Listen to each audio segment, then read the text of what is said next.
Bismillahirrahmanirrahim. Alhamdulillahirrabbilalamin.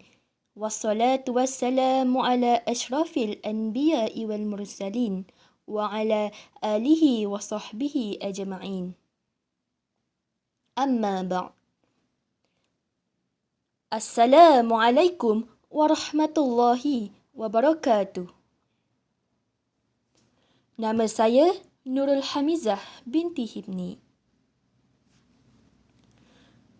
Para hadirin dan hadirat yang saya kasihi, pada hari ini saya ingin menyampaikan sedikit perkongsian kepada hadirin dan hadirat semua.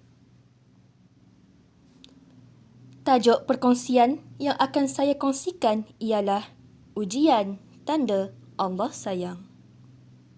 Saat Allah menguji kita, adakah kita pernah membayangkan bahawa hidup ini akan sentiasa tenang dan lancar tanpa ujian?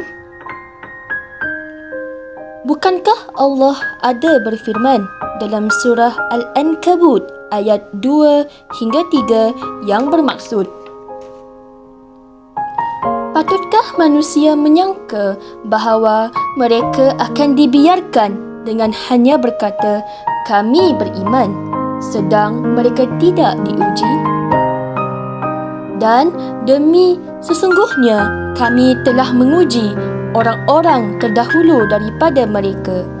Maka dengan ujian yang demikian, nyata apa yang diketahui Allah tentang orang-orang yang sebenar-benarnya beriman, dan nyata pula apa yang diketahuinya tentang orang-orang yang berdusta. Justru itu, ketika Allah memberikan ujian kepada kita, maka bersabarlah.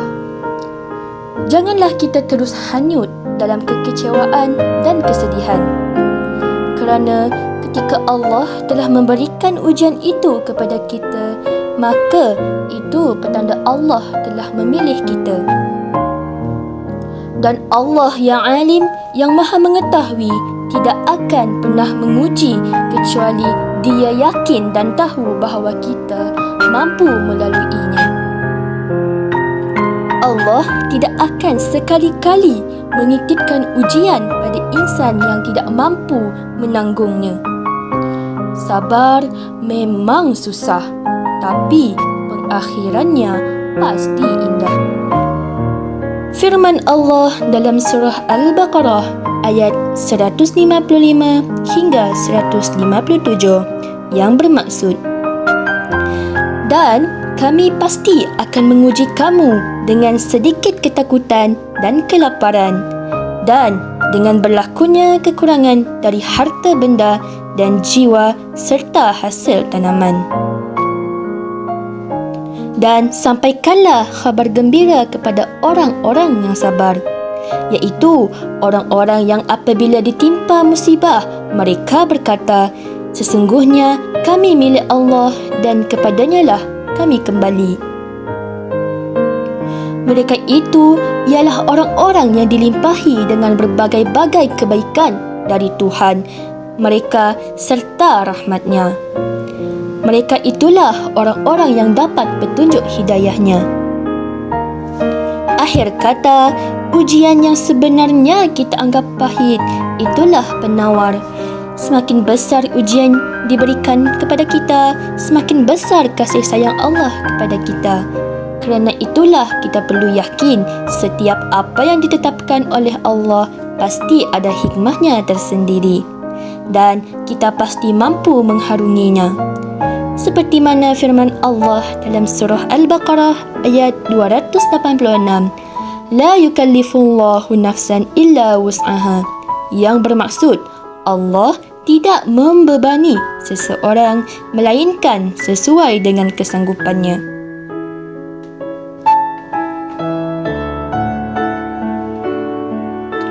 Maka sahabat-sahabat, redhalah akan ujian Tuhan. Jangan kita membuang masa dengan bersedih dan mengeluh. Sebaiknya mantapkanlah diri dengan ilmu dan perbanyakkanlah istighfar serta bertasbih. kerana apa yang manis itu akan muncul selepas kepahitan dan kepenatan. Ini sahaja yang dapat saya kongsikan kepada hadirin dan hadirat pada masa ini. Sebelum mengundur diri, saya ingin memohon maaf andai terkasar bahasa, terguris hati dan sebagainya. Sekian, wabillahi taufiq wal hidayah. Wassalamualaikum warahmatullahi wabarakatuh.